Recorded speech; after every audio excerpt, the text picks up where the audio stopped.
저희는 결혼한 지 6년 차 되는 부부입니다. 남편과 저 사이에 눈에 넣어도 아프지 않은 4살 된 딸아이가 있고 새가족이서 정말 남부러울 것 없이 지내고 있었습니다. 남편보다 제가 1살이 많아요. 그러다 보니 원래는 결혼하자마자 아이를 갖고 싶었는데 결혼을 할 당시에 양가 형편이 넉넉한 것도 아니고 서로 모아놓은 돈도 적었던 상황이라 신혼집을 구할 돈이 많이 모자란 상황이었어요. 양가에서 도움받을 정도로 넉넉한 집안은 아니었어요. 정말 최소한만 지원받아 결혼식 비용과 혼수를 했고 남편과 제가 모아놓은 돈을 가지고 대출을 조금 끼고 신혼집을 구했습니다. 남편이 저보다 1살 아래였는데 가끔은 저보다 어른스럽다 싶을 정도로 책임감도 강하고 성실한 사람이었거든요. 그래서 저도 그 모습에 결혼을 결심했던 거고요. 책임감이 강하다고 해서 시부모님 모시고 살아야 하는 장남 느낌은 또 아니었어요. 사실 결혼 이야기 오고 가면서 아들보다 나이 많은 며느리 보는 게 부담스러우셨는지 시어머니하고 크고 작은 트러블이 있기는 했었습니다. 그때마다 남편이 항상 제 편에 서서 중간 역할을 잘해줬어요. 가족들 일에 항상 제 편을 먼저 들어주는 사람이라고 생각했는데 이 정도로 동생을 아끼는 동생바보인지는 또 몰랐습니다. 남편한테 나이차가 많이 나는 여동생이 있어요. 저도 3살 차이밖에 나지 않지만 여동생이 있고 우애가 좋으니 남편이 동생 아끼는 게 섭섭한 적은 없습니다. 그런데 가끔 우리 기념일이나 딸아이 생일도 까먹을 때가 있는 남편인데 동생 생일은 기가 막히게 챙겨주는 모습을 볼 때면 정말 아주 가끔 그런 모습에 서운할 때가 있었어요. 자기 생일이 다가오면 아주 여기저기 광고를 하고 다니는 신우와 달리 저는 그런 거에 별로 연연하는 성격이 아니었기 때문에 그걸 딱히 문제 삼거나 하지는 않았습니다. 뭐 아무튼 남편이 신우를 아껴서가 아니라 저는 신우가 가끔씩 탐탁치 않고 좋게 보이지 않을 때가 있었습니다. 신우가 요즘 사람들 관점에서 볼 때 멋도 잘 부리고 세련되고 외모 하나만큼은 반반한 편이에요.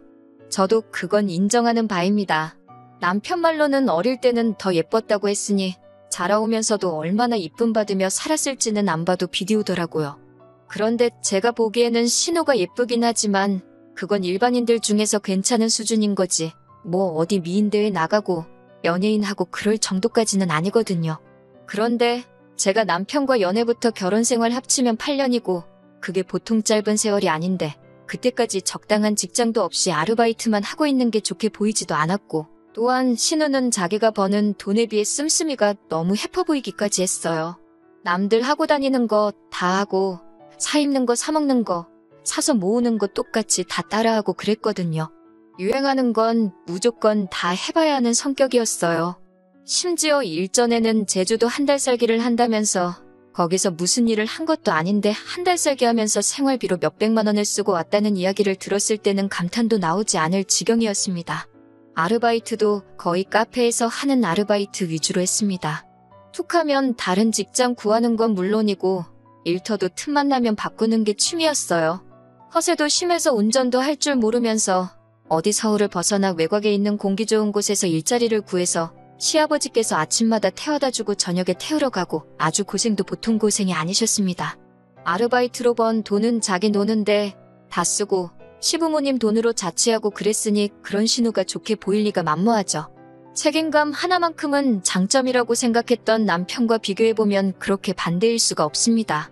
집안의 막내이기도 하고 나이차도 많은 편이니 오냐오냐 하면서 공주대접 받을 수도 있다고 생각하지만 제가 봤을 때는 너무 자립심도 없어 보이고 그도가 너무 지나치다고 생각했어요. 남편한테 걱정돼서 이야기를 하면 저보고 남의 집 일에 끼어드냐면서 자기 부모님이 애를 잘못 키우고 있다고 말을 하고 싶은 거냐 하면서 정색을 하길래 동생 이야기는 되도록 하지 않으려고 합니다. 그래도 적어도 남편이 독립해 나온 뒤로 신우를 계속 데리고 사는 시부모님은 신우한테 몇 번을 대여서 그런지 그나마 오냐오냐 해주는 것 같지는 않아서 저도 최대한 신경을 쓰지 않으려고 하거든요. 신우가 남들 하는 거 다 따라해야 하고 남들한테 자랑하기 위해 허세 가득한 삶을 살고 있다 보니 씀씀이가 보통이 아니기도 합니다. 그런데 가장 큰 문제는 신우의 씀씀이였죠. 일단 한 번 갖고 싶은 게 있으면 그걸 어떻게 돈을 아끼고 모아서 마련하겠다가 아니라 일단 그냥 지르고 보는 성격이었다는 거예요. 일단 카드빚을 져서라도 그 물건을 먼저 사놓고 다음 일은 나중에 생각한다는 거죠. 한 번은 1,000만 원이 넘는 가방을 질러가지고 돈을 못 갚겠다고 아버님한테 떠넘긴 적이 있다고 합니다. 시어머니한테 다급하게 전화가 와서 보니 아버님이 아주 신우 머리카락을 다 잘라놓겠다고 신우를 쥐잡듯이 하고 있길래 남편하고 같이 아버님 뜯어말리느라고 생고생을 한 적이 있어요.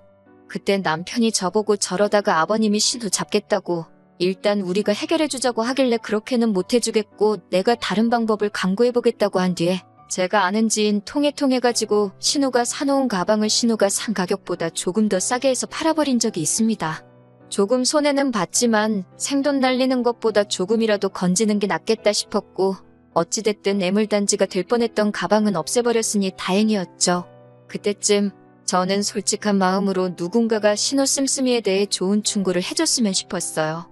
암만 신우가 예쁘다고는 하지만 이제 30을 바라보는 나이인데 그 미모가 평생 가는 것도 아니고 요즘은 남자들도 야가가지고 결혼할 때 이것저것 다 잰다고 들었거든요. 얼굴 이쁜 거 하나만 가지고 시집 잘 가는 사람도 있지만 말씀드린 대로 신우가 그 정도로 절세미인은 아니었고 학벌도 보통인데다가 모아놓은 돈 없이 직장도 변변찮다 보니 내심 걱정이 되기는 했습니다. 남편도 속으로는 알고 있는 것 같은데 워낙에 제가 되었든 누가 되었든 간에 다른 사람이 동생 이야기 하는 걸 싫어하다 보니 말도 꺼내기가 힘들었어요. 그러다 하루는 날짜가 정확하게는 기억이 안 나는데 한 20일쯤 되는 날이었습니다. 모처럼 신우가 저한테 연락이 왔었어요. 생활비가 없어서 힘들다고 저한테 10만 원만 빌려줄 수 있냐고 하더라고요. 월급 받으면 준다고 하면서 말입니다. 10만 원이면 큰 액수도 아니고 월급날에 곧바로 돌려준다고 하니까 별 생각 없이 빌려줬습니다. 그런데 월급날이라고 생각했던 25일이 지났는데 신우한테서는 아무런 연락도 없고 다음 달 일일이 되었는데도 연락이 없는 거예요. 저도 10만 원 가지고 돈을 갚니 안 갚니 하면서 독촉하기는 싫어서 딱히 먼저 연락을 안 하고 있었거든요. 그런데 또 다르게 생각을 해보면 고작 10만 원 가지고 입 싹 닫고 모르는 척하는 신우가 얄미워서라도 제가 전화를 했습니다. 그런데 신우는 오히려 저한테 정색을 하면서 자기가 다 기억하고 있다고 자기가 월급날에 주기로 하지 않았느냐 하면서 오히려 자기가 더 기분이 나쁘단 듯이 나오더군요. 월급날이 지났는데 아무 연락이 없어서 전화한 거다라고 저도 같이 화를 내니 신우가 자기 월급날은 15일이고 아직 한참 남았는데 벌써부터 돈 갚으라고 스트레스를 주냐면서 10만 원 가지고 엄청 유세를 부린다는 겁니다. 전화를 끊고 나서 신우 태도에 열이 받기도 했지만 곰곰이 생각해보니 어이가 없었어요. 신우가 저한테 돈을 빌려간 게 20일경입니다. 생활비가 없다고 10만 원을 빌려갔는데 그 말은 신우가 월급을 받은 지 고작 5일밖에 지나지 않은 상황에 이미 생활비 10만 원이 모자라서 저한테 아쉬운 소리를 했어야 했다는 거잖아요. 아무리 정규직이 아니고 아르바이트로 연명을 하고 있다고 하지만 이제 곧 30이 되는 여자가 뭘 해야지 월급날에서 5일밖에 지나지 않은 상황에 생활비가 없어서 여기저기 돈을 빌리고 다녔어야 했을까요? 솔직히 신우 인생이기도 하고 워낙 남편이 신우 이야기에 발작하듯이 반응하는 걸 알고 있어서 말을 아끼고 있었지만 정말 한 식구인 입장에서 신우 미래가 걱정되어서 아무 말도 하지 않을 수가 없었습니다. 시부모님께 일단 먼저 전화를 드려서 신우의 상황을 이야기했어요. 시어머니는 제 이야기를 듣고는 자기 딸이 제정신 못 차린 이야기가 쪽팔린 건 아시는지 저보고 이해 좀 해달라고 사정사정을 하시더라고요. 사실 얼마 전에 시어머니한테도 돈을 조금 빌렸다는 이야기까지 해주시더라고요. 언젠간 걔도 정신 차릴 날이 오겠지 하면서 같이 신우욕을 하고 계시니 딱히 할 말은 없었습니다. 어차피 그 돈을 제가 받아내려고 한 것도 아니었으니까요. 그리고 나서 그날 저녁에 퇴근하고 돌아온 남편에게도 신우와 있었던 일을 이야기해줬습니다. 시어머니 반응과는 다르게 남편은 신우 편을 들면서 저한테 또 정색을 하더라고요. 요즘 젊은 애들이니까 그럴 수도 있지 않냐고 하면서 고작 그 10만 원이 아쉬워서 어린 신우한테 눈치를 줬냐고 저를 나무라더라고요. 오히려 그 10만 원은 자기 용돈에서 깔 테니까 신우한테 독촉 전화를 하지 말라고 하는 겁니다. 진짜 정말로 어이가 없었습니다. 솔직히 제가 그 10만 원이 아쉬워서 그랬겠어요? 다 걱정돼서 그런 거였잖아요. 그리고 남편이 자기 돈으로 신우 돈을 갚아준다는데 그것도 어이가 없었어요. 솔직히 제가 생활비 관리하고 있고 남편이 벌어온 돈이긴 하지만 남편이 쓸 용돈 또한 제가 관리하는 돈에서 주는 돈이잖아요? 그 주머니가 그 주머니나 마찬가지인데 내 돈 빌려준 걸 내 돈으로 갚는다고 하니 어이가 없었습니다. 웬만하면 저도 참았을 텐데 신우를 감싸고 돌면서 제가 잘못했다는 식으로 이야기를 하니 아무 말을 하지 않을 수가 없었어요. 솔직히 신우가 정신 차리기 전에 당신부터 정신 차려야 된다고. 신우 지금 나이가 곧 30인데 언제까지 품에 끼고 사는 동생일 것 같느냐고 한마디 했죠. 그리고 요즘 젊은 애들이라고 신우를 자꾸 감싸는데 내가 신우 나이 때 당신하고 결혼 준비한다고 모아놓은 돈이 7천만 원이 넘었다. 지금 신우보다 훨씬 어릴 때부터 나는 미래 대비하고 돈을 모으지 않았느냐 따졌습니다. 지금 신우가 한심하다는 걸 돌려서 한 말이고 앞으로 인생 살아가려면 철도 좀 들고 정신 차려야 되겠다고 말을 했었는데 전곡을 찔렀는지 남편도 더는 성질을 못 내고 아무 말 없더라고요. 결국에는 꼬리를 내리고 자기가 신우랑 잘 말해보겠다고 했습니다. 어렴풋이 남편도 알고 있었던 거죠. 신우 상황에 솔직히 한 살이라도 어릴 때 돈이라도 한 푼 더 모아놓던지 정신 차리고 괜찮고 눈먼 적당한 남자 찾아서 하루빨리 시집 가버리는 게 지금 신우 상황에서 최고의 선택이라는 것을 말이죠. 그리고 신우가 저희 집에 찾아오고 남편하고 셋이서 툭 터놓고 꽤 오랜 시간 이야기를 나눴습니다. 신우도 신우 나름대로 고충이 있고 나름 자기 상황이나 주제 파악을 어느 정도 하고 있더라고요. 예전에는 자기 좋다고 따라다니던 남자들도 직장 자리 잡히고 안정되고 하니까 콧대 높고기 센 저를 계속 쫓아다니지 않더라. 자기 아니면 죽겠다던 남자들 지금 보면 다 어디서 젊은 여자 물어가지고 결혼한 사람도 덜어 있다더라 하면서 자기도 하루빨리 정착을 하고 싶고 저한테 빌린 돈도 사실 그것 때문에 꼭 쓸 곳이 있어서 필요했었다 하면서 자기가 꼭 갚는다고 잊고 있는 게 아니라 하고 있는 겁니다. 또 생각보다 자기 상황도 잘 알고 있고 생각도 많고 미래 대비도 하고 있는 걸 보니 제가 너무 시부모님한테까지 말해가며 오지랖을 부렸나 싶기도 하고 알아서 잘하겠거니 싶기도 했습니다. 그래서 저도 돈 10만 원 때문에 그러는 게 아니라 내 남편의 가족이니까 해준 말이라고 어떻게 좋게 마무리 지어서 훈훈하게 이야기를 끝냈습니다. 그런데 문제는 지난주에 터져버렸어요. 신우가 10만 원을 빌려간 사건이 이렇게 크게 돌아올 거라고는 아무도 생각 못했을 겁니다. 신우가 10만 원이 필요했던 진짜 이유는 신우가 결혼을 전제로 만나고 있던 사람이 있었다는 거예요. 말만 들으면 그래도 신우가 자기 앞가림을 나름대로 열심히 하고 있었구나 싶어서 눈물이 다 날 정도로 감동적인 상황이었겠죠. 심지어 둘이 이야기가 잘 돼서 얼마 전에 프로포즈를 받았다고 하는 겁니다. 좋은 일이라고 축하해주는 자리인 줄 알고 신우한테 정말 잘됐다 하면서 축하해주고 있었는데 시부모님도 그렇고 남편도 안색이 썩 좋아 보이지는 않았어요. 무슨 일인가 싶었는데 결국 나오는 이야기는 돈 이야기더군요. 신우가 모아놓은 돈이 한 푼도 없는 게 문제라는 겁니다. 그게 무슨 말이냐고 설마 그 남자가 신우 상황도 모르고 프로포즈를 한 거냐고 물어봤어요. 이야기를 점점 듣고 실상을 알고 나니 정말 어이가 없어서 웃음도 나오질 않더군요. 신우가 그 남자하고 결혼을 하기 위해서 보통 허세 아닌 허세를 부려서 일이 커졌던 겁니다. 신우가 별다른 직장도 없이 아르바이트만 전전하고 있는 걸 시부모님이 신우한테 카페를 하나 차려주기로 했고 신우는 부모님한테 인정받을 때까지 바닥부터 구르면서 일을 배우고 있는 상황이라고 포장을 했던 거예요. 그 와중에 시부모님이 숨겨놓은 재산이 얼마다 하는 거짓말은 기본이고 자기도 젊을 때 모아놓은 돈이 몇 천만 원은 돼서 지금은 그냥 인생 공부하는 마음으로 아르바이트를 하고 있다 하는 안 해도 되는 거짓말까지 보태버린 거죠. 그러니까 당연히 그 남자는 신우의 반반한 외모도 외모지만 신우 씀씀이나 여행 다니고 하는 사진만 보고 쓸 거 다 쓰고 하고 싶은 거 다 하고 다니면서 모아둔 돈도 있고 집도 잘 사는 꿈이 있는 여자로 받아들인 거예요. 말만 들으면 얼굴 이쁘겠다, 돈 많겠다, 꿈도 있고 능력도 있겠다. 세상에 이만한 여자가 또 없을 정도로 좋은 여자처럼 들렸을 테니까요. 그러면서 자기가 개념 있는 여자인 척을 하려고 한 끼에 몇십만 원씩 하는 레스토랑 가서 계산도 척척했던 거고 그러니 당연히 생활비가 모자라서 저한테 10만 원을 빌렸던 거였고요.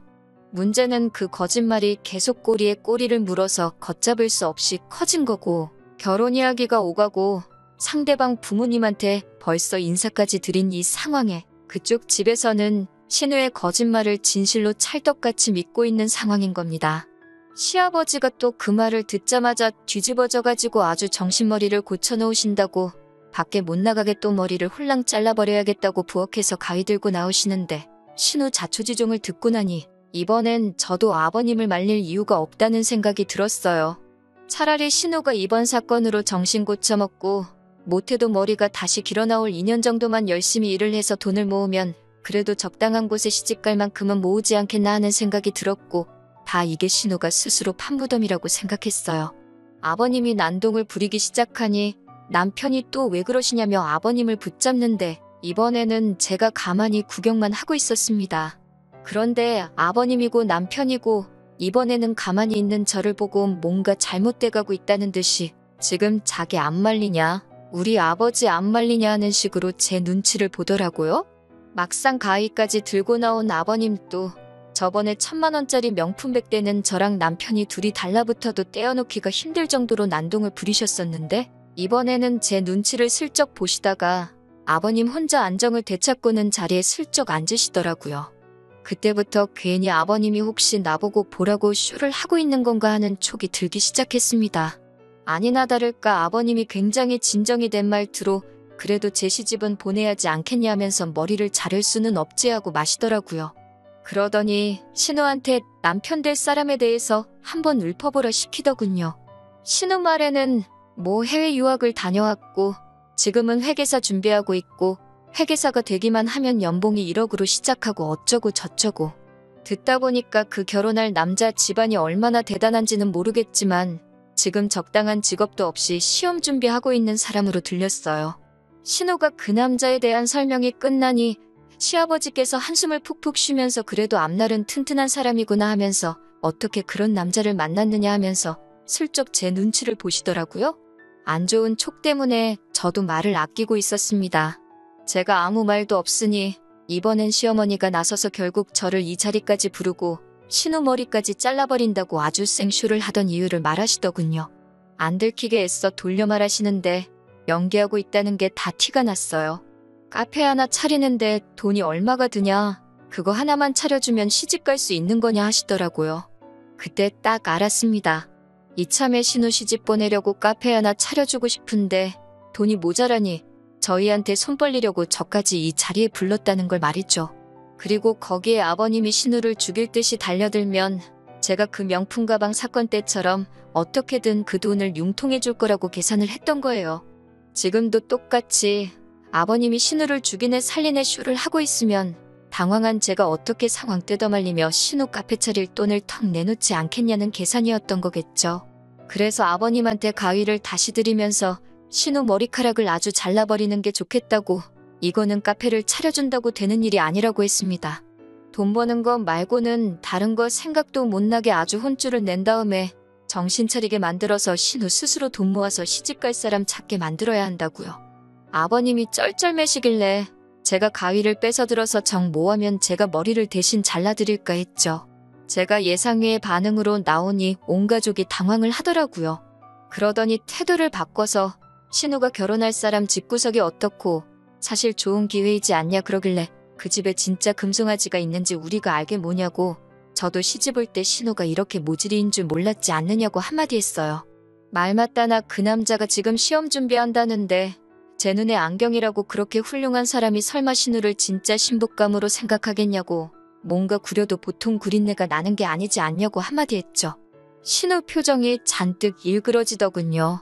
그러니 동생이면 죽고 못 사는 남편이 상대를 잘못 알고 저한테 성질을 내기 시작하는 겁니다. 자기가 외벌이하면서 버는 돈이니 제가 관리하는 돈이라도 자기 돈이나 마찬가지라고, 그러니 자기는 곧 죽어도 지 돈으로 신우한테 카페를 차려주고 신우 시집을 보내야겠다고 선언을 하더라고요. 어디 그 돈은 네 혼자 벌었냐고, 신혼집 대출 끼고 구하는 것부터 어디로 할지 결정하는 것까지 전부 누가 했는지 기억 안 나냐고 따졌죠. 그리고 정 네 동생 시집을 보내야겠으면 네 돈으로 보내라고, 나는 그 꼴을 못 보겠으니 이혼을 해야겠다 했습니다. 재산은 정확하게 딱 반을 갈라주겠지만 재판 결과에 따라선 나는 양육권도 양육비도 전부 받아낼 거고 위자료도 청구할 테니 그렇게만 알라고 했어요. 남편이 결국 지 동생을 택하고 얼마 안 되는 돈이라도 가져가려고 한 게 반전이라면 반전이겠네요. 이혼 사유가 결국엔 우리 재산을 신우에게 주자는 거나 마찬가지였으니 하탄의 사유 또한 남편에게 있었고, 다행스럽게도 양육권 또한 제가 다시 직장을 갖는다는 조건으로 가져올 수 있었고 위자료도 받아낼 수 있었어요. 차라리 잘 되었습니다. 평생을 아끼고 살아봐야 지 가족, 특히 신우 일에 발벗고 나서서 있는 돈 없는 돈 털어줄 남편이었다면 차라리 없는 게 더 나으니까요. 6년 세월이 허무하기도 하지만 지나간 과거를 후회해서 뭐 하겠습니까? 앞으로 저에게 주어진 것 감사하며 제 삶을 살아야겠습니다. 안녕하세요. 반년 전쯤에 신우 시집 보낸다고 이혼하게 된 사연 보냈던 쓰니입니다. 오랜만에 다시 인사를 드리는데 너무 깨소금 같은 소식을 듣기도 했고 제 근황을 궁금해하셨던 분들도 계셔서 이렇게 후기를 적게 되었어요. 별 이야기는 아닙니다. 재산분할도 마무리 지었고 결국 남편 쪽은 그 돈 가지고 어떻게 신우 시집을 보냈는가 봐요. 집안에 돈이 좀 있다니 그 돈을 해줘서 신우 시집 보내놓고 어떻게 그쪽에 빌붙을 심산이었나 보죠. 문제는 그렇게 결혼시켜놨는데 지금 벌써부터 이혼이기는 어쩌네 한다는 거예요. 신우가 카페 아르바이트 경력이 길기는 한데 그게 진짜 카페가 좋아서 한 게 아니었으니 운영 전반적인 부분에 대해서는 정말 아무런 지식이 없었던 거예요. 그런데도 신우는 컨설트 같은 거 하나 받지 않고 지 혼자 할 수 있다고 까불고 다니다가 돈이 줄줄 새는지도 모르고 카페를 몇 달 동안 굴렸다고 하는 겁니다. 벌써 카페는 적자는 적자대로 나고 있고 모자란 돈은 다 빚을 내서 한 건데 매출이 안 나오는데 그 돈을 갚을 방법이 없던 거죠. 그러니 결국 남편 집안에까지 손을 벌렸나 봐요. 그런데 알고 보니 그 남자도 사실 집안이 썩 여유가 있는 상황은 아니었던 거고 자식을 없는 돈 들여서 유학까지 보내놨더니 시험은 합격도 못하고 있는 상황이었고 어떻게 빨리 장가 보내서 돈 많은 처가 덕을 보면서 시험을 합격시키려던 심산이었나 봅니다. 그러면 그렇지 멀쩡한 집안 남자가 뭐하러 그런 신우한테 먼저 청혼을 했겠다 싶었는데 역시나 였네요. 똑같은 사짜 집안끼리 만나서 돈은 돈대로 까먹고 그나마 유일한 재산이나 마찬가지던 카페를 무능한 신우가 운영하면서 반년 만에 유지가 불가능한 상황을 만들어 놓은 거예요. 빚은 있는 대로 지고 지금은 양쪽에서 사기 결혼이니 뭐니 하면서 이혼을 한 해 만에 하고 있다고 하더라고요. 남편이 양육비를 안 보내길래 무슨 일인가 했더니 자기도 죽겠다고 한 번만 살려달라며 통사정을 해와서 알게 됐어요. 진짜 너무 고소하네요. 조금이라도 잔정이 남아있었다면 안타까운 사정의 속이라도 상했을 건데 이렇게 고소한 거 보니 저도 그 집구석에 미련이라곤 일도 남아있지 않는 것 같아요. 불쌍하지도 않으니 봐줄 생각 하나도 없고 양육비 보내주는 거 늦을 생각 하지 말라고 울음장을 놓으니 전 남편이 제발 자기 좀 살려달라면서 싹싹 비는데 아주 속이 다 후련합니다. 별것 없기는 해도 제 근황 궁금하신 분들이 있을까봐 이렇게 후기 남겼어요. 저는 앞으로 더더욱 잘 지낼 생각만 하면서 지내야겠어요. 응원해주신 모든 분들께 감사드립니다.